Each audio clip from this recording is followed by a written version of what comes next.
ஏன் உச்சி மண்டையில சுருங்குது. நீங்க ஆடுறீங்களா? ஒன்ன நான் பார்க்கல கிருங்குது, கிட்ட நீ வந்தாலே டர்ருங்குது டர்ருங்குது.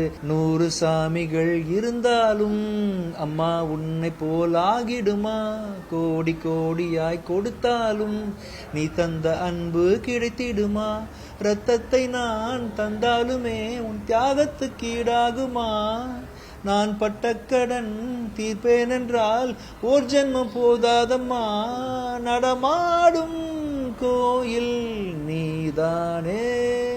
ரொம்ப ரொம்ப சந்தோஷமா இருக்கு. இது வந்து சசி சார் கூட ஒர்க் பண்ற 2வது படம். இப்படி வந்து பிச்சைக்காரன் 1ன்றது படத்தை தாண்டி ஒரு பெரிய ஒரு அர்த்தமுள்ள படமான, சமுதாயத்துக்கு தேவையான ஒரு படமான இது இருந்துச்சோ, அது மாதிரி 100 சமயம் பார்த்தீங்கன்னா பயங்கரமான ஒரு மெசேஜ் அடங்கின ஒரு படம். சமுதாயத்தில் நம்ம பெண்களுக்கு வந்து ஆண்களுக்கு நிகராக நிறைய விஷயம் கொடுக்கப்படல. இயற்கையாகவே வந்து நிறைய விஷயங்கள் அவங்ககிட்ட பறிக்கப்பட்டுருச்சு. அது அவங்க எண்ணத்துலேயே அதை அவங்களே நம்புற அளவுக்கு கல்ச்சர் வந்து அவங்கள மாற்றிருச்சு. அதுலேருந்து ஒரு சின்ன விடுதலையாக இந்த படம் அவங்களுக்கு ஒரு சின்ன ஒரு ஒரு சக்தியை கொடுக்கும்னு நம்புகிறேன். ஆக்சுவலாக சசி சார் இந்த கதையை சொல்லும் பொழுது ரொம்ப இதில் செகண்ட் ஹாஃபில் ஒரு சின்ன கதாபாத்திரம் தான் நீங்கள் பண்ணுறீங்கன்னு சொன்னார். செகண்ட் ஹாஃப் ஃபுல்லாகவே ஒரு 30 minutes 40 minutes நடிச்சிருக்கேன். இருந்தாலும் ஒரு அருமையான கதையாக இருக்குது சார், கண்டிப்பாக நான் சப்போர்ட் பண்ணுறேன்னு சொல்லி பண்ணேன். நிறைய பேரோட தியேட்டர் ரியாக்ஷன்ஸ் பார்க்கும்பொழுது ஒரு அருமையான படத்தை எடுத்திருக்கோன்னு மிக சந்தோஷமாகவும் பெருமையாகவும் எனக்கு இருக்குது. இந்த படம் வந்து நிறைய பேரை போய் சேரணும். இன்னுமே வந்து நிறைய ஆண்கள் கூட்டம் அதிகமாக வருது, பெண்கள் கூட்டம் வரணும், வந்து இந்த படத்தை பார்க்கணும். ஸோ இந்த மக்கள்கிட்ட எடுத்துகிட்டு போகிற வேலையை வந்து மீடியா நீங்கள் பண்ணணும்.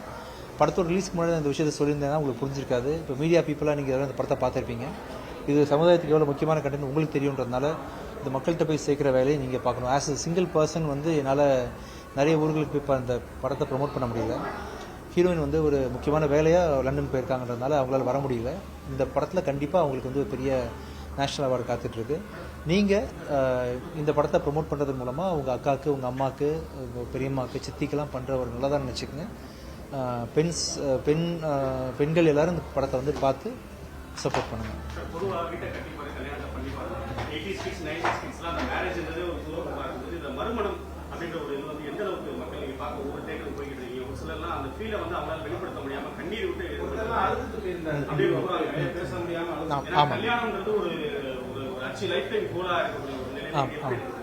நிறைய பேர் வந்து பார்த்தீங்கன்னா, குறிப்பாக என்னோட அம்மாவே பார்த்தீங்கன்னா அவங்களோட 26வது வயசில் இந்த கணவனை இழந்துட்டாங்க. இதை நான் வெளியே சொல்ல விரும்பல, இது வரைக்கும் நான் சொல்ல தோணலை.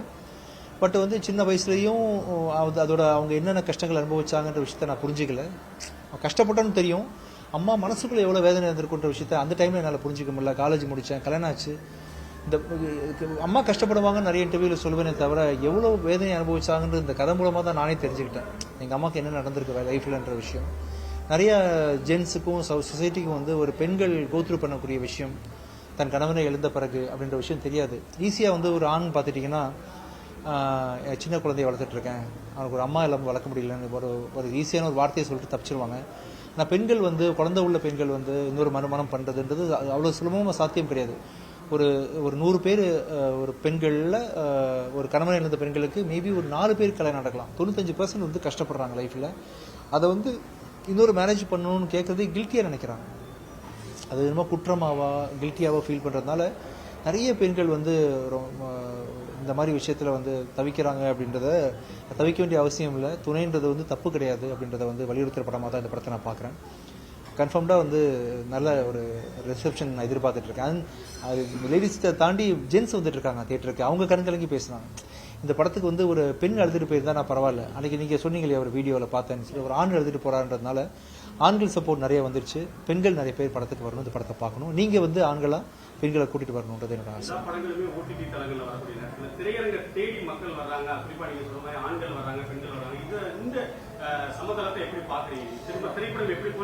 நல்லா போயிட்டு இருக்கு. ஆக்சுவலாக இப்போ வந்து பார்த்தீங்கன்னா ரீசெண்டாக ஆஃப் லைட்டாக வந்து பார்த்தீங்கன்னா இந்த வருஷத்தில் பெரிய படங்கள் எதுவும் ரிலீஸ் ஆன மாதிரி எனக்கு தெரியல.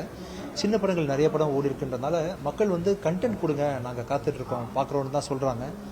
அதனால் வந்து நல்ல ஆரோக்கியமான விஷயமா படுது. ஸோ இப்படி மக்கள் இருக்கும் பொழுது நல்ல கண்டென்ட்டாக படைக்கணும் அப்படின்ற மாதிரி ஹீரோஸுக்கும் சரி, ஸ்கிரிப்ட் தான் முக்கியன்ற மாதிரி நல்ல கதைகளாக கொடுக்க ஆரம்பிச்சிருவாங்க சினிமா இண்டஸ்ட்ரியிலேருந்து. ஒரு இசையமைப்பாளராக, ஒரு பாடகராக பார்த்த மக்கள் தொடர்ந்து ஒரு நடிகராக அவங்களை பார்த்துட்டு இருக்காங்க. வெவ்வேறு பரிமாணங்கள்ல வந்துட்டு இருக்கீங்க. தொடர்ந்து உங்களை நடிகராக தான் பார்க்க முடியுமா, இல்ல மீண்டும் உங்களுடைய இசையில படங்களை தமிழ் ரசிகர்கள் எதிர்பார்க்கலாமா? அது இப்போதைக்கு கொஞ்சம் படங்கள் பண்ணிட்டு இருக்கேன். மியூசிக்லயும் ஃபோக்கஸ் பண்ண ட்ரை பண்றேன். இப்போதைக்கு என்னோட படங்கள் ஆரம்பிச்சிருக்கேன். கூடிய சீக்கிரம் வந்து பெரிய ஹீரோஸ் பண்றதுக்கும் நான் ட்ரை பண்றேன். இப்போ என்னோட கதைகள் பாத்தீங்கன்னா பொதுவா நூறுசாமி, பிச்சைக்காரன் அப்படின்ற மாதிரி கதைகளா இருக்கிறதுனால அது சீரியஸான பாட்டு தான் வந்துட்டு இருக்கு. எப்போ ஒரு மாஸ் ஹீரோக்கு பண்றேனோ அப்பதான் வந்து பாத்தீங்கன்னா ஓப்பனிங் சாங், டிஸ்கோ பாட்டுலாம் வரும். நான் கூடிய சீக்கிரம் ட்ரை பண்றேன் மற்றவங்களுக்கு பண்றது. இப்போ சோசியல் மீடியால வந்து இந்த ஏஐ ஜெமினி இதெல்லாம் வந்து என்னன்னா ஹீரோயின்ஸ் வந்துட்டு மார்க்கிங் பண்ணி தொடர்ச்சியா ஆபாசமான ஒரு சீன் வந்துட்டு நிறைய சின்ன சின்ன பொண்ணுங்களும் சரி, பொதுவாக பார்க்கக்கூடிய ஹீரோயும் சரி ரொம்ப ஆபாசமாக சித்தரிக்கிறாங்க. இதை நீங்க எந்த அளவுக்கு நீங்க ரொம்ப வறுமையை கண்டிக்கிறீங்க? இல்லை, நம்ம ஆரம்பத்துலேருந்து கண்டிக்க தான் செய்யணும். இதை வந்து ஆதரிக்க முடியாது, இல்லை இது கண்டிக்க தான் செய்கிறோம். ஆனால் தவிர்க்க முடியாது. இது வந்து ஃபியூச்சர் இப்படி தான் இருக்கும். ஆக்சுவலாக கண்டிக்கலாம், நீங்களும் வந்து கண்டிக்கலாம். டெக்னாலஜி வந்துருச்சு, அந்த மாதிரி இது யாருனாலையும் ஸ்டாப் பண்ண முடியாது ஃபியூச்சரில். இது உலகளாவிய பிரச்சனை. இது வந்து தமிழ்நாட்டில் உள்ள கொடுமை மட்டும் கிடையாது. டெக்னாலஜிக்கு டெவலப் ஆயிருக்கு, அதை மார்க் பண்ணி போடுறாங்கன்றது வந்து உலகம் ஃபுல்லாக இந்த பிரச்சனை இருக்குன்றதுனால நம்ம தமிழ்நாடு சிஎம் மட்டும் நினைச்சா அதை பண்ண முடியாது.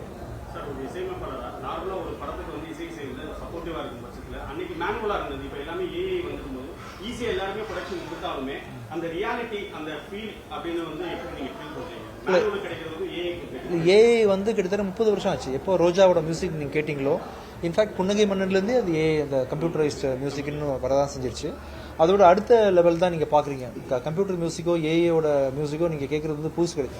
ஏஐன்ற வார்த்தை போட்டு பண்றோம். மிஷின் மியூசிக் பண்ண ஆரம்பிச்சு பல நாள் ஆச்சு. என்னதான் பண்ணாலும் வந்து அதுலேயும் சோல்ஃபுல்லான மியூசிக் கண்டிப்பா கொடுக்க முடியும். அதனால கேரளாவில் இருக்கக்கூடிய மூவி பார்க்கும்போது வந்துட்டு அது வந்து என்னன்னா ஒரு தமிழ் மக்கள் அதை எடுத்துக்கிறாங்க. அது வந்துட்டு நல்ல சோசியல் ரிவ்யூ வந்தாலே பயங்கர எடுத்துக்கிறாங்க, பார்க்க ஆரம்பிக்கிறாங்க. இப்போ நம்மளுடைய தமிழ் படத்தில் அதோட நல்ல நல்ல படங்கள் இருக்குது. நல்ல ரிவ்யூஸ் வருதுன்னு நினைக்கிறீங்களா? அது மக்களே ரீச் ஆக மாட்டேங்குது. இல்லை, ஆகுது. நிறைய படங்கள் ஓட தான் செய்யுது கேரளாலையும். நம்ம எந்த இப்போ எந்த இந்தியன் ஃபிலிம் இண்டஸ்ட்ரியை இப்போ துரந்தர் நம்ம ஊரில் ஓடி இருக்கு, பாகுபலி நம்ம ஊரில் ஓடி இருக்கு, நம்ம படம் அங்கே ஓடி இருக்குன்ற மாதிரி ஆல்வேஸ் நம்ம படங்கள் நிறைய படம். இன்ஃபேக்ட் கேரளாவில் தான் நம்ம படம் அதிகமாக ஓடும். கேரளாவோட படம் வந்து இங்க இருக்க தமிழோடைய ஆடியன்ஸ் வந்து ரொம்ப ஒரு ஈர்ப்பா இருக்குங்க. சின்ன படத்துல அதே மாதிரி படங்கள் தமிழ் படமும் நல்லா நிறைய இப்போ என்ன சொல்றது கடைசி விவசாயிகள் இந்த படங்கள் நிறைய படங்கள் நிறைய படம் இருக்கு. ஆனா அந்த அளவுக்கு வந்து ஆடியன்ஸ் இல்லை, கதை தானே எல்லாமே. கதை சூப்பரா கமர்ஷியலா இருந்துச்சுன்னு சொன்னா, எளிய மக்களுக்கும் புரியுற மாதிரி இருந்துச்சுன்னு சொன்னா கண்டிப்பா மக்கள் வரதான் செய்வாங்க, பார்ப்பாங்க. கண்டிப்பா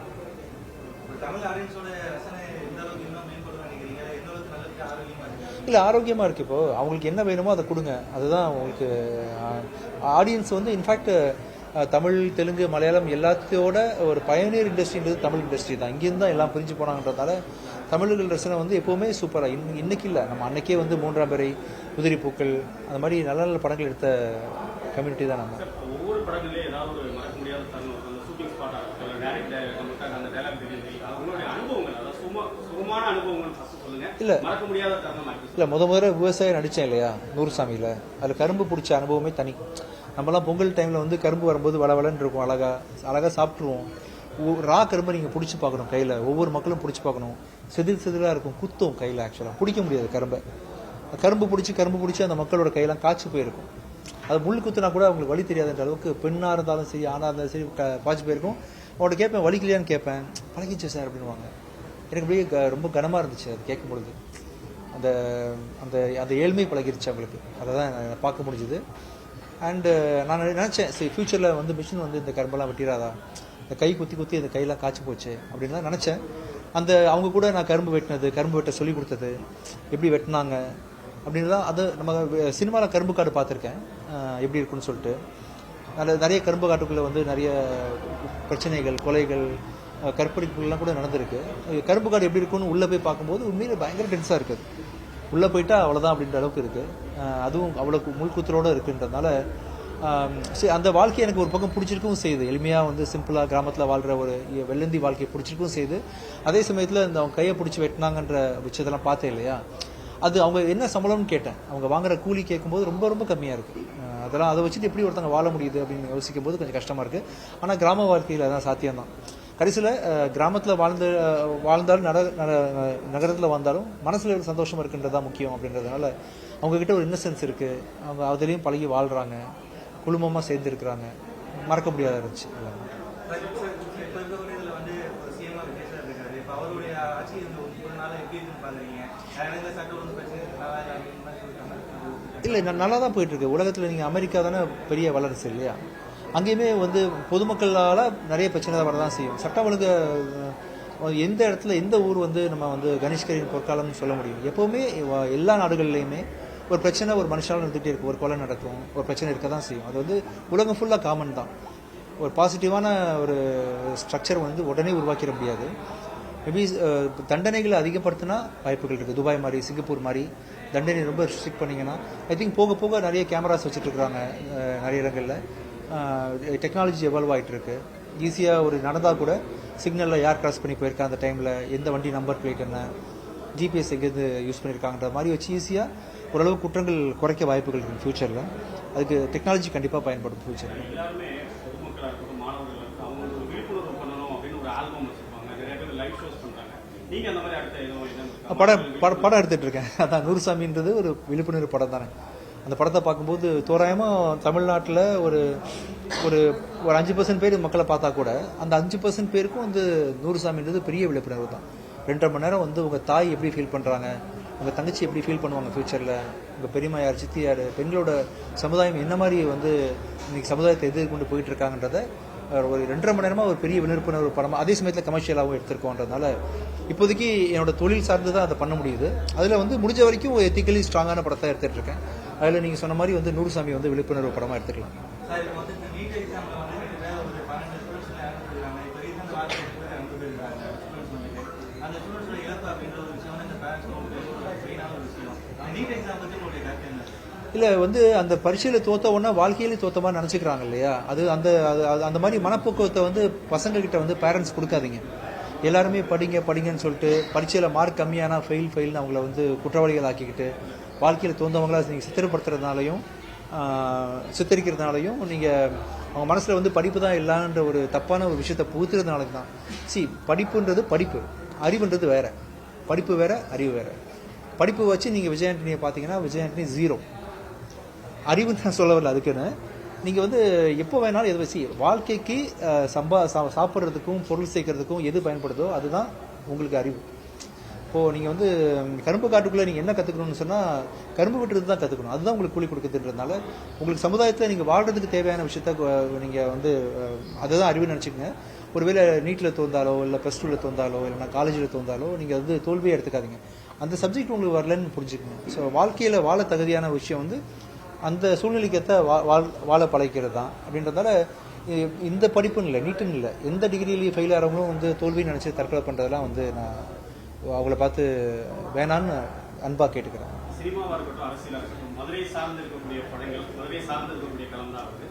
வரக்கூடிய நாட்களில் மதுரை சார்ந்த கதைகள், குறிப்பாக மாடுபிடி வீரர், அந்த ஜல்லிக்கட்டு, இதை சார்ந்து வாய்ப்புகள் வந்தால் நடிக்கலாம் இருக்கீங்க. கண்டிப்பாக தொடர்ந்து எடுக்கலாம்ன்ற என்ன? கண்டிப்பாக இப்போவே இன்னும் 2 நாளில் வந்து நான் ஷூட் பண்ணுறேன் மதுரையில். மதுரை சார்ந்து ஐ திங்க் மதுரையில் 30 நாள் தங்கியிருக்கேன்னு நினைக்கிறேன் ஆக்சுவலாக. ஸோ அதனால் அது என்னென்ன சொன்னால் கொஞ்சம் சஸ்பென்ஸ் உடச்சிரும். மதுரையிலேருந்து ஷூட் பண்ண போகிறேன். சிச்சுவேஷன் பர்மிட் பண்ணிச்சுன்னு சொன்னால் கண்டிப்பாக நம்ம வந்து பண்ணலாம். கண்டிப்பாக காரைக்குடி மதுரை பக்கத்தில் தான் இருக்கு. இப்போதான் சக்தி திருமகன் வந்துட்டு போனேன். ஆக்சுவலாக 2-3 தடவை வந்திருக்கிறேன். கான்செப்ட் பண்ணிட்டு போனேன். மதுரை சித்திரை திருவிழா, ஜல்லிக்கட்டு, இது மாதிரி ஏதாவது ஒரு மதுரையை பேஸ் பண்ணி உங்களுக்கு வருங்காலங்களில் ஏதாவது இப்போ இந்த படத்துலேயே இருக்கு ஆக்சுவலாக நீங்கள் பார்க்கலாம். மந்திரமூர்த்தி டைரக்ஷனில் ஒரு படம் ஷூட் போக போகுது. அதுக்காக தான் வந்திருக்கேன். உங்கள் ஃபேன்ஸுக்காக நடிகராக உங்க பார்த்த நாங்கள் இன்னும் உங்களுடைய பாடல்கள் அந்த ராப் சாங்ல இருந்து வரிசையா இன்னும் எங்களுக்கு காதில் உரிச்சுக்கிட்டு இருக்கு. ஒரு பாடல் உங்கள்கிட்ட உங்க வாயிலிருந்து கேட்கலாம். என்ன பாட்டு பாடலாம்? நீங்கள் சொல்லுங்க.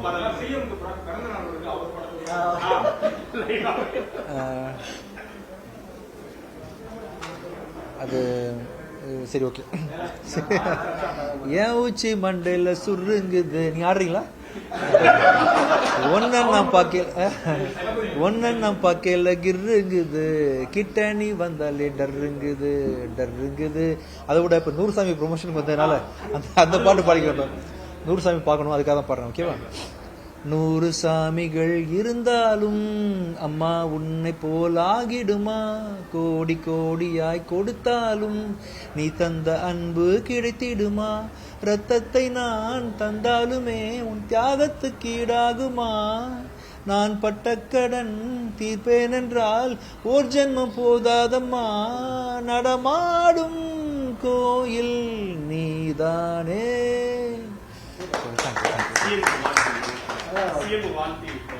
இல்ல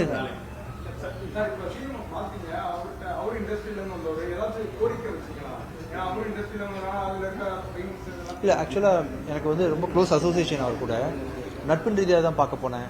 ஜென்ரலாக ஃப்ரீயாக பேசிட்டு இருந்தேன். பொலிட்டிக்கலாக எதுவுமே டிஸ்கஸ் பண்ணல. சும்மா ஃப்ரெண்ட்லி அந்த மாதிரி ரொம்ப சாஃப்டா போயிட்டு இருக்க ஒரு சூழல் ஒன்று இருக்குது. அது கொஞ்சம் பரவாயில்ல. ஆனால் வைலன்ஸான விஷயங்கள் நிறைய இருக்குது. ஒரு லோகேஷ் கனகராஜ் படமாகட்டும், இல்லை மாத்தியத்தோடைய படங்களாகட்டும், ரத்தம் தெரிய அந்த மாதிரிலாம் இருக்குது.